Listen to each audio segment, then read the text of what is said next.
بسم اللہ الرحمن الرحیم۔ شروع اللہ کے نام سے جو بڑا مہربان اور نہایت رحم کرنے والا ہے۔ نبی صلی اللہ علیہ وآلہ وسلم کی سب سے لاڈلی قرآن کی سورت یہ ہے، 3 مرتبہ پڑھنے سے 10,000 حاجتیں پوری۔ سورت نبی کریم صلی اللہ علیہ وآلہ وسلم کی لاڈلی سورت ہے، جو پڑھے اسے قبر کی مٹی اور کیڑے مکوڑے نہیں کھاتے۔ محترم ناظرین، آج جو وظیفہ آپ کی خدمت میں پیش کیا جا رہا ہے، یہ ایک بہت ہی پیاری سورت کا وظیفہ ہے، جو حضور پاک صلی اللہ علیہ وآلہ وسلم کی لاڈلی سورت ہے، جس کو پڑھنے سے اللہ تعالیٰ انسان کی 10,000 حاجتیں پوری فرما دیتا ہے۔ اس کی تلاوت کرنے والے کو قبر میں کیڑے مکوڑے نہیں کھائیں گے۔ جو شخص طلوع آفتاب سے لے کر رات تک یہ چھوٹی سی سورت پڑھتا ہے تو اس سے اللہ تعالیٰ بھی بہت خوش ہوتے ہیں، اور نبی پاک صلی اللہ علیہ وآلہ وسلم بھی بہت خوش ہوتے ہیں۔ اسے اس سورت کی وجہ سے اللہ تعالیٰ وہ سب کچھ نوازتے ہیں جس کی وہ خواہش کرتا ہے۔ یہ بہت آسان سا عمل ہے، معجزات کو دیکھنے والا عمل ہے، بہت ہی خاص عمل ہے، جو فوری طور پر غیبی طریقے سے دولت آپ کے پاس لاتا ہے۔ یہ عمل دن میں 1 مرتبہ پڑھنے سے رزق کی دولت سے انسان مالا مال ہو جاتا ہے۔ گھر میں کاروبار میں خیر و برکات پیدا ہوتی ہیں، گھر دولت سے بھر جاتا ہے، دولت کی برسات ہونا شروع ہو جاتی ہے۔ چند منٹ کا یہ عمل اگر آپ لوگ کر لیتے ہیں تو آپ کی تقدیر سنور جائے گی، آپ کے لیے آسانیاں پیدا ہوں گی، آپ کی نسلوں تک کے لیے یہ سورت آسانیاں پیدا کرنے کی سفارش کرے گی۔ یہ سورت قرآن پاک کی بہت ہی پیاری سورت ہے۔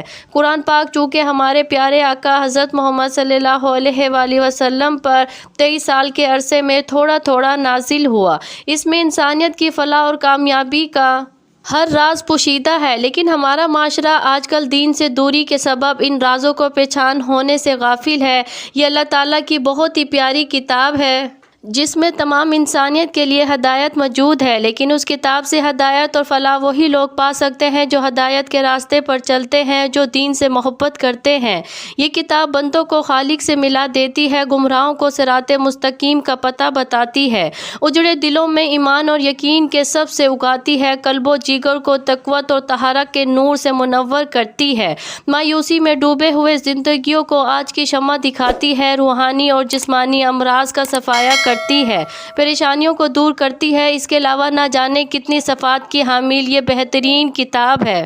جو بندہ اس کی روزانہ زیارت کرتا ہے، اس میں موجود صورتوں کی تلاوت کرتا ہے اور اس کو سمجھ کر پڑھتا ہے، اور پھر اس کو اپنی زندگی کے اس کے احکامات کے مطابق گزارتا ہے، تو کامیابیاں ایسے بندوں کا مقدر ہو جاتی ہیں، ان کے دل نور سے منور ہو جاتے ہیں، ان کے چہرے روز محشر میں روشن اور عیاں رہیں گے، ان کے مرتبے بلند کر دیے جاتے ہیں، ان کی بخشش کر دی جاتی ہے۔ اس کتاب میں موجود صورتوں کا ذکر و اذکار کرنے اور اپنے عزیز اور دوست، رشتہ دار، ماں باپ جو اس دنیا سے کوچ کر چکے ہیں، ان کی قبروں پر اس کی صورتوں کی تلاوت کرنے سے ان کی روحوں کو بخش دیا جاتا ہے، ان کے درجات بلند کر دیے جاتے ہیں، ان کی قبروں پر ڈھیروں رحمتیں نازل کر دی جاتی ہیں۔ جو انسان ذہنی طور پر کمزور اور پریشان ہوتے ہیں اور مایوسی میں ڈوبے ہوئے ہوتے ہیں، تو ایسے لوگوں کے لیے یہ کتاب مکمل شفا ہے۔ اس سے ان کی ذہنی، جسمانی اور روحانی تمام پریشانیاں دور ہو جاتی ہیں، کیونکہ اسی کتاب میں اللہ تعالیٰ نے ارشاد فرمایا ہے، اور دلوں کا سکون تو صرف اللہ کے ذکر میں ہے۔ اس عظیم الشان کلام سے پہلے بیشتر صفحے نازل کیے گئے جو مختلف حوادث کی نظر ہو گئے، اور کچھ باقی رہے، لیکن ان میں انسانیت کی مکمل فلاح اور کامیابی کے راز نہ پائے گئے۔ اللہ تعالیٰ نے اپنے آخری نبی، پیارے آقا مولا صلی اللہ علیہ وآلہ وسلم پر یہ آخری کتاب نازل فرمائی۔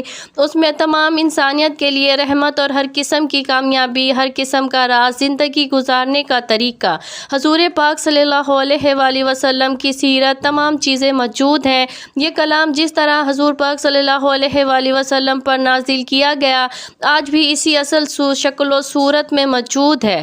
یہ اس کلام پاک کا امتیازی صف ہے کہ اس کی حفاظت کی ذمہ داری خود اللہ نے لے رکھی ہے، اور اس کی حفاظت کے لیے ایسا وسیع اور عالمگیر نظام قائم فرمایا، جس کے نتیجے میں اس کے اندر ایک حرف یا ایک نقطے کی بھی رد و بدل نہ ہو سکی اور نہ روز محشر تک ہوگی۔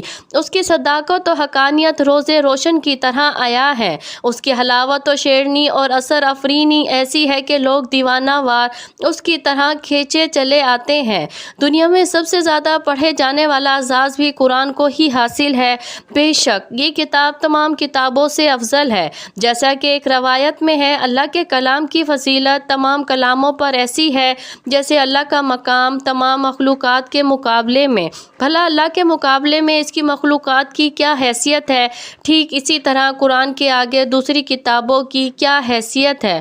حضور پاک صلی اللہ علیہ وآلہ وسلم نے ارشاد فرمایا، بے شک دلوں کو زنگ لگ جاتا ہے۔ عرض کی گئی، یا رسول اللہ صلی اللہ علیہ وآلہ وسلم، ہم اس کی صفاتی کس چیز سے ہوگی؟ ارشاد فرمایا، تلاوت قرآن اور موت کو باکثرت یاد کرنے سے۔ قرآن پاک وہ واحد کتاب ہے جس کا پڑھنا، سننا، دیکھنا اور چھونا سب عبادت و ثواب کا کام ہے۔ قرآن پاک روشنی ہے، نور ہے، سامان نجات ہے، ذکر حکیم ہے اور صراط مستقیم ہے۔ ناظرین، دنیا میں جو کچھ ہوتا چلا آ رہا ہے یا جو کچھ ہو گزر چکا ہے یا جو کچھ ہونے والا ہے، سب کچھ اللہ تعالیٰ کے علم میں ہے اور اس کی قدرت کے تابع ہے۔ وہ جہاں جس وقت چاہتا ہے اس کے ایک ان میں سے وہ سب ہو جاتا ہے۔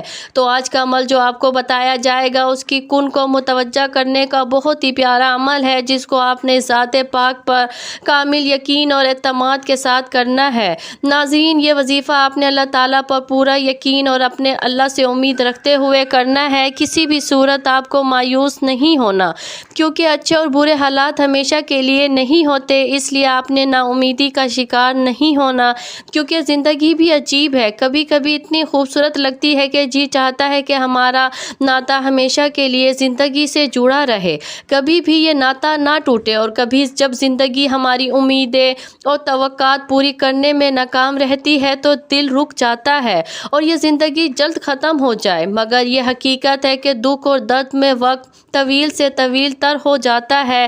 اسی طویل سفر سے انسان ہار کر مایوسی کا شکار ہو جاتا ہے۔ انسان خود بھی سمجھ نہیں پاتا کہ آخر اس صورتحال سے کیسے نمٹا جائے۔ ناظرین کرام، جب بندہ اپنے اللہ سے محبت کرتا ہے، اللہ پاک اس کو ضرور عطا فرماتا ہے۔ اللہ پاک اس کو اتنا عطا کر دیتا ہے کہ اس کو پھر کسی چیز کی کمی نہیں رہتی۔ یہ بات تو سبھی جانتے ہیں کہ اس دنیا کی محبت اور اس دنیا کے لوگ، رشتہ دار، دوست احباب، یہ سب کچھ بھی نہیں۔ اگر ہمارا رشتہ اللہ پاک سے مضبوط تر ہو جائے تو پھر یہ ساری چیزیں خود بخود ہی ہمارے ہاتھوں میں آ جاتی ہیں۔ جب بندہ اللہ سے محبت کرتا ہے تو اللہ تعالیٰ کی ساری مخلوق بھی اسی بندے سے بے پناہ محبت کرتی ہے۔ یہ صرف اللہ سے محبت کرنے کا فائدہ ہوتا ہے۔ اگر بندہ اللہ تعالیٰ کو چھوڑ کر اس کی بنائی ہوئی مخلوق سے محبت کرتا ہے تو وہ مخلوق اسے دھوکہ ہی دیتی ہے۔ پھر وہ مخلوق سے گلے شکوے بھی کرتا ہے، میرے ساتھ یہ ہو گیا، اس بندے نے تو میرے ساتھ زیادتی کر دی، فلاں بندے نے یہ کر دیا، یہ نہیں ہونا چاہیے تھا۔ تو بھائیوں اور بہنوں، ہمیشہ اپنے اللہ سے ہی محبت کرو، ساری دنیا آپ کی ہو جائے گی، ہر چیز آپ کی ہو جائے گی، اور کسی کو حقیر مت سمجھو، کسی کو برا مت سمجھو، اور اللہ تعالیٰ کی رحمت پر بھروسہ رکھو۔ انسان کی فطرت ایسی ہے کہ اسے زندگی میں سب کچھ اپنے مطابق چاہیے، سب اس کی مرضی اور منشا کے مطابق نہیں ہوتا تو وہ نا امید اور مایوس ہو جاتا ہے۔ ساتھ ہی اسے احساس ستاتا ہے کہ اب اسے مزید نہیں جینا۔ انسان بنیادی طور پر جلد باز واقع ہوا ہے، اسے اگر کچھ حاصل کرنا ہو تو وہ اس کے لیے تک دور کرتا ہے، دعائیں مانگتا ہے، محنت کرتا ہے، مگر جب اس کی منشا کے مطابق اس کو پھل نہیں ملتا تو وہ تھک جاتا ہے۔ اسی تھکن میں وہ مایوسی کے اندھیرے میں اپنا وجود، اپنی امید اور اپنا یقین کھو بیٹھتا ہے۔ اسے زندگی بے رنگ لگنا شروع ہو جاتی ہے، دوسرے الفاظ میں اس کی زندگی میں دلچسپی ختم ہو جاتی ہے۔ مگر یاد رکھیے کہ کچھ بھی ہمیشہ کے لیے نہیں ہوتا۔ وقت کی ایک خوبصورتی ہے کہ یہ کبھی بھی ایک جیسا نہیں رہتا، مشکل ہو تو آسانی بھی مل ہی جاتی ہے۔ حالات چاہے جتنے بھی کٹھن ہو، مشکلات کے بعد جتنے بھی کالے کیوں نہ ہو، آسانی کی صبح کا سورج ضرور طلوع ہوتا ہے، نہ دکھ سدا رہتا ہے نہ سکھ۔ ایسے ہی ناکامی اور کامیابی بھی ہمیشہ کے لیے نہیں ہے۔ اس لیے سب سے اہم بات یہ ہے کہ انسان کو کبھی بھی مایوس نہیں ہونا چاہیے، بلکہ مشکلات کے آنے پر مایوسی کے اندھیروں میں بھی امید اور یقین کا چراغ جلاتے رہنا چاہیے، کیونکہ اگر انسان مایوسی کے اندھیرے میں امید کا چراغ جلاتا ہے تو اس کی روشنی روشنی انسان کے وجود کو منور کر دیتی ہے۔ اس روشنی سے انسان باطنی اور ظاہری طریقے سے مزید مضبوط ہو جاتا ہے۔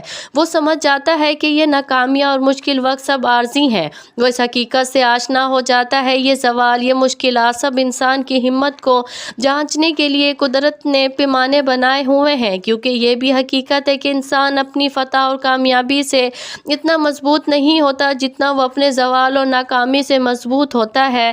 اسی کلام پاک کی ایک بہت ہی پیاری سورت علم نشرہ میں بھی یہ ذکر کرایا ہے کہ مشکل کے بعد آسانی ہے، بے شک مشکل کے بعد آسانی ہے۔ حقیقت میں مشکل اور نامتعدد حالات میں انسان کو اپنی خود کی پہچان ہوتی ہے اور اسی عمل میں اسے اپنے کا وجود ادراک ہوتا ہے۔ انسان اپنی چھپی ہوئی خوبیوں کو جانچنے کے لیے مزید مضبوط ہو جاتا ہے، اسے اپنے سے وابستہ رشتوں کی پہچان بھی ہو جاتی ہے، وہ آسانی سے جان لیتا ہے کون اس کے ساتھ مخلص ہے اور کون نہیں۔ حضور اقدس صلی اللہ علیہ وآلہ وسلم نے فرمایا، بندہ قرآن کے سوا کسی چیز سے خدا کا اتنا قرب حاصل نہیں کر سکتے جتنا قرآن سے، یعنی تلاوت قرآن سے بندہ خدا کا سب سے زیادہ قرب حاصل کر سکتا ہے۔ تلاوت قرآن دلوں کو سکون دیتی ہے، تلاوت قرآن اپنے ساتھ برکت لاتی ہے، تلاوت قرآن سے ایمان کی لذت ملتی ہے، تلاوت قرآن سے اللہ تعالیٰ کی خوشنودی حاصل ہوتی ہے، تلاوت قرآن دنیا کے سارے غموں کو بھلا دیتی ہے، تلاوت قرآن مصیبتیں ٹال دیتی ہے، تلاوت قرآن آخرت میں نجات دلائے گی۔ تلاوت قرآن کرنے والا گویا کہ اپنے رب سے مناجات کر رہا ہے۔ تلاوت قرآن عقل کو بڑھاتی ہے۔ اللہ تعالیٰ اپنے اخلاص کے ساتھ قرآن پاک کی تلاوت نصیب فرمائے، آمین۔ اسی طرح ناظرین، ہمارا آج کا وظیفہ بھی قرآن پاک کی ایک ایسی سورت کا وظیفہ ہے جسے روزانہ 3 بار پڑھنے سے اللہ اس کو اپنا دوست بنا لیتا ہے، اور یہ سورت وہی پڑھتا ہے جسے اللہ چن لیتا ہے۔ ناظرین، نبی پاک صلی اللہ علیہ وآلہ وسلم نے فرمایا کہ اس سورت کی تلاوت کو ترک نہ کرو، کیونکہ اس کی تلاوت کرنے والے کو اللہ دوست رکھتا ہے اور اپنا پسندیدہ بندوں میں شامل کر لیتا ہے۔ تو جو شخص ہمیشہ اس کی تلاوت کرتا ہے، خدا قیامت کے دن اس کا نام اعمال اس کے دائیں ہاتھ میں دے گا اور وہ بغیر حساب کے جنت میں داخل ہوگا، اور آخرت میں اسے اتنا اجر ملے گا کہ وہ راضی ہو جائے گا۔ ناظرین، وقت کی نزاکت کو مد نظر رکھتے ہوئے آئیے آپ کو اس پیاری سی سورت کے بارے میں بتاتے ہیں کہ وہ کون سی سورت ہے جو حضور پاک صلی اللہ علیہ وآلہ وسلم کی پسندیدہ سورت ہے، کہ جس کو صرف 3 بار پڑھنے سے اللہ تعالیٰ انسان کی 10,000 حاجات پوری فرماتا ہے، اور اس کی تلاوت کرنے والے کو نہ قبر کی مٹی کھاتی ہے اور نہ ہی کیڑے مکوڑے۔ تو سب سے پہلے 3 مرتبہ درود پاک پڑھنا ہے۔ درود ابراہیمی جو نماز کے اندر بھی پڑھا جاتا ہے، وہ درود پاک پڑھ لیں، 1 مرتبہ میرے ساتھ بھی پڑھ لیں تاکہ ثواب ہو۔ اللہم صلی علی محمد وعلی آل محمد کما صلیت علی ابراہیم وعلی آل ابراہیم انک حمید مجید۔ اللہم بارک علی محمد وعلی آل محمد کما بارکت علی ابراہیم وعلی آل ابراہیم انک حمید مجید۔ 3 مرتبہ درود پاک پڑھنے کے بعد آپ نے سب سے پہلے اللہ تعالیٰ کے 2 صفاتی نام یا سمیع ہوں یا علیم ہوں پڑھ رہے ہیں، ان 2 ناموں کو ملا کر پڑھیں گے تو 1 شمار ہوگا۔ آپ نے یہ اللہ تعالیٰ کے ناموں کی ایک تسبیح کرنی ہے، 101 مرتبہ یا سمیع ہوں یا علیم ہوں پڑھنا ہے۔ اس کے بعد آج کے اس وظیفے کی اور نبی کریم صلی اللہ علیہ وآلہ وسلم کی پسندیدہ سورت سورۃ الملک 3 مرتبہ پڑھنی ہے۔ سورۃ الملک یعنی تبارک الذی بیدہ الملک، بہت ہی پیاری سورت ہے، زیادہ لمبی صورت نہیں کہ آپ کا زیادہ وقت لگ جائے۔ حضور پاک صلی اللہ علیہ وآلہ وسلم اس صورت کی تلاوت کیے بغیر نہیں سوتے تھے۔ آپ بھی پورے دن میں جب جی چاہے کسی بھی نماز کے بعد اس کو پڑھ سکتے ہیں، لیکن بہتر ہے کہ نماز عشاء کے بعد رات کو سوتے وقت اس کو پڑھ لیا جائے، کیونکہ جو بندہ رات کو سوتے وقت اس کی صورت کی تلاوت کرتا ہے تو اس کو نہ قبر کی مٹی کھاتی ہے اور نہ ہی کیڑے مکوڑے۔ روز محشر یہ صورت اللہ تعالیٰ سے اپنے پڑھنے والے کے لیے سفارش کرے گی، اس کے لیے جنگ کرے گی، اس کی بخشش کا سامان بنے گی۔ لہٰذا اس سورت کی تلاوت لازمی کیا کرے تاکہ آپ کے دین اور دنیا اور آخرت سنور سکے۔ اس سورت کی تلاوت کرنے سے اللہ تعالیٰ پڑھنے والے کی 10,000 حاجات پوری فرماتا ہے، اس کے دلی خواہشات کو پورا کرتا ہے اور اس کو نجات عطا فرماتا ہے۔ انشاءاللہ اس عمل کی برکت سے مال و دولت میں خوب اضافہ ہوگا، اور اگر کوئی شخص اپنا کاروبار بڑھانا چاہتا ہے تو اس کے لیے بھی یہ وظیفہ بڑا ہی مجرب اور فائدہ مند ہے اور بڑا ہی خاص وظیفہ ہے۔ اللہ پاک اس کو بہت زیادہ رزق اور مال اور دولت عطا کر دے گا، اس کی مشکلات کو ختم کر دے گا، اس کے رزق میں، اس کی روزی میں بہت زیادہ اضافہ ہوگا۔ ہر گزرتے دن کے ساتھ ساتھ اس کی دولت میں اضافہ ہوتا رہے گا، اس کے ساتھ مشکل سے مشکل کاموں میں آسانیاں پیدا ہوں گی۔ دعا ہے کہ اللہ تعالیٰ میرا سنانا اور آپ کا سننا اپنی بارگاہ الہی میں قبول اور منظور فرمائے، آمین۔ ناظرین، گزارش ہے کہ اللہ تعالیٰ کے 99 ناموں میں سے کوئی ایک نام لکھ کر کمنٹس میں ضرور شیئر کیا کریں۔ اللہ تعالیٰ ہم سب کا حامی اور ناصر ہو، آمین ثم آمین۔